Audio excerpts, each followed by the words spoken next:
एक बार बौद्ध मठ में एक जैन मास्टर रहते थे। एक बार एक आदमी उनके पास आया और कहा कि गुरुजी, मैं मन से परेशान हूँ। मेरे मन में हर समय कई विचार आते रहते हैं। कृपया मुझे इन विचारों को कम करने के लिए कुछ मंत्र दें। जैन मास्टर ने उसकी ओर देखा और कहा, मेरे दोस्त, तुम हर दिन ध्यान करना शुरू कर दो। धीरे धीरे ध्यान करने से आपका मन शांत होने लगेगा। लेकिन उस आदमी ने कहा कि श्रीमान, कृपया मुझे ध्यान करने के लिए मत कहिए। मैं ध्यान नहीं कर सकता क्योंकि जब मैं ध्यान करने की कोशिश करता हूं तो मेरे दिमाग में और भी विचार आने लगते हैं और ज्यादातर विचार नकारात्मक होते हैं जो मेरे दिमाग को और बेचैन कर देते हैं। जैन मास्टर ने कहा कि चिंता मत करो बेटा, यह ध्यान के प्रारंभिक चरण में होता है, लेकिन धीरे धीरे ध्यान का अभ्यास करने से आपका मन शांत होने लगेगा। लेकिन उस आदमी ने कहा कि गुरुजी, ध्यान मेरे बस की बात नहीं है। आप कृपया मुझे मेरे मन को शांत करने के लिए कोई मंत्र दें।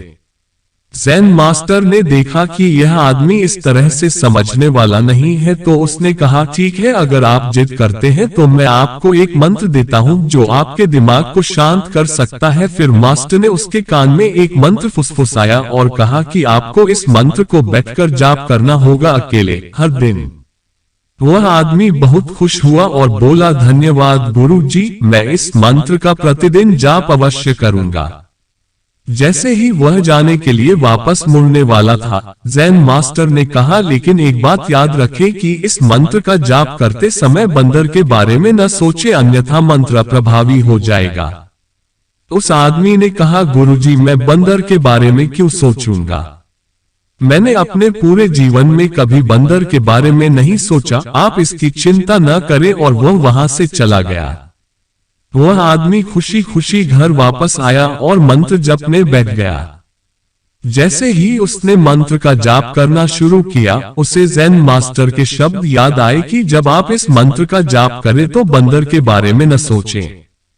जैसे ही उसे गुरु की बातें याद आई, उसके दिमाग में बंदर की तस्वीरें आने लगीं। वह बंदर के विचारों को नजरअंदाज करने की कोशिश करने लगा, लेकिन जितना ही उसने बंदरों को नजरअंदाज करने की कोशिश की, उतने ही उसके दिमाग में बंदर आने लगे और कुछ समय बाद उसका दिमाग बंदरों से भर गया। उस आदमी ने सोचा कि जैन मास्टर ने मुझे यह निर्देश क्यों दिया? अगर वह जानता था कि बंदर एक मुसीबत है तो उसे इसका उल्लेख नहीं करना चाहिए था। मेरे दिमाग में और कोई जानवर नहीं आ रहा है और बंदर नहीं जा रहे हैं। वह आदमी परेशान हो गया। उसने स्नान किया, नए कपड़े बदले और फिर से एक कमरे में मंत्र जाप करने के लिए बैठ गया। जैसे ही उसने अपनी आंखें बंद की, उसे बंदर दिखा। वह जहां भी देखता वे उसके चारों तरफ होते। वह रात को बंदरों को देखता, यहाँ तक वह अपने परिवार के सदस्यों के चेहरे में बंदरों को देखने लगा। आदमी पागल हो रहा था। वह जितना ही बंदरों को नजरअंदाज करने की कोशिश कर रहा था, उतने ही उसके दिमाग में बंदरों की बातें आ रही थीं। सुबह तक वह लगभग पागल हो चुका था। अगली सुबह वह वापस जैन मास्टर के पास दौड़ा और उन्हें सब कुछ बताया और कहा कि गुरुजी, आपने मुझे कैसा मंत्र दिया है? कल तक मैंने कभी बंदर के बारे में नहीं सोचा था और अब मेरा दिमाग पूरी तरह से बंदरों के विचारों से भर गया है और बंदर मुझे एक सेकंड के लिए भी नहीं छोड़ रहे हैं। कृपया मेरी मदद करें और मेरे दिमाग को इन बंदरों से मुक्त करें। जैन मास्टर ने कहा, ठीक है, बस आराम करो और मंत्र पढ़ना बंद करो, कुछ मत करो। वह आदमी निश्चिंत होकर बैठ गया और मंत्र पढ़ना बंद कर दिया। उसे आश्चर्य हुआ कि अब बंदर का तो ख्याल ही नहीं रहा, सब कुछ सामान्य हो गया। तब जैन मास्टर ने कहा कि मेरे दोस्त, मैं तुम्हें हमारे मन की प्रकृति के बारे में बताना चाहता था। कभी भी अपने मन से लड़ने की कोशिश मत करो। मन एक गति की तरह है। स्प्रिंग को जितना दबाओगे उतना उछलेगा। इसी तरह आप अपने मन को जितना दबाने की कोशिश करेंगे, वह उतना ही मजबूत होता जाएगा। शांत रहें, मन के विचारों को देखना शुरू करें और आप पाएंगे कि आपका मन धीरे धीरे अपने आप शांत हो जाएगा और मन को देखने के लिए आपको ध्यान करने की आवश्यकता है।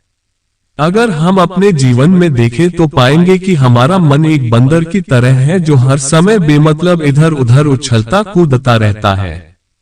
यदि आप इस बंदर मन को बलपूर्वक रोकना चाहते हैं तो आप ऐसा नहीं कर पाएंगे। जैसे जितना अधिक आप उसके स्प्रिंग को दबाने की कोशिश करेंगे उतना ही वह उछलेगा।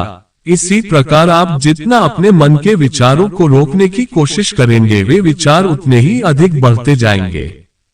विशेषज्ञ कहते हैं कि एक इंसान का दिमाग एक दिन में 36,000 से 80,000 के बीच विचार पैदा करता है। अगर आप इन विचारों को जबरदस्ती रोकने की कोशिश करेंगे तो आप उन्हें रोक नहीं पाएंगे। इसके बजाय इसे रोकने का हर प्रयास इसे ऊर्जा देता है। इससे बचने का हर प्रयास ध्यान बन जाता है। जब आप किसी चीज से बचना शुरू करते हैं तो आप उस पर बहुत अधिक ध्यान देने लगते हैं। इसलिए विचारों को रोकने की कोई आवश्यकता नहीं है, केवल आपको अपने विचारों को अनासक्त देखना है। हमारे नियमित जीवन में आमतौर पर हम अपने विचारों को देखने में सक्षम नहीं होते हैं, लेकिन ध्यान में आप इसे आसानी से कर सकते हैं। इसलिए आपको अपने मन को देखने के लिए ध्यान का अभ्यास करने की आवश्यकता है। कुछ लोगों का अनुभव होता है कि जब वे ध्यान करना शुरू करते हैं तो उनके दिमाग में अधिक विचार आने लगते हैं, लेकिन इसके पीछे का कारण यह है कि जब हम ध्यान करना शुरू करते हैं तो हमारे दिमाग में छिपे पुराने विचार ऐसे ही निकलने लगते हैं। जैसे अगर आप अपने घर की सफाई करते हैं तो सारा कचरा बाहर निकल आता है। इसी तरह जब आप ध्यान करना शुरू करते हैं तो दिमाग का सारा कचरा बाहर निकलने लगता है और आपको अधिक विचार आने लगेंगे, लेकिन आपको इसकी चिंता करने की जरूरत नहीं है और अपने विचारों को आते और फिर जाते देखते रहें और अपना ध्यान अभ्यास जारी रखें। धीरे धीरे मन का सारा कचरा बाहर निकल जाएगा तो मन अपने आप शांत होने लगेगा और आपको कम विचार आने लगेंगे और लंबे अभ्यास से आप निश्चय ही अपने मन को वश में कर पाएंगे। दोस्तों, वीडियो अच्छा लगा हो तो वीडियो को लाइक, कमेंट और सब्सक्राइब जरूर कर देना। जय हिंद, जय भारत।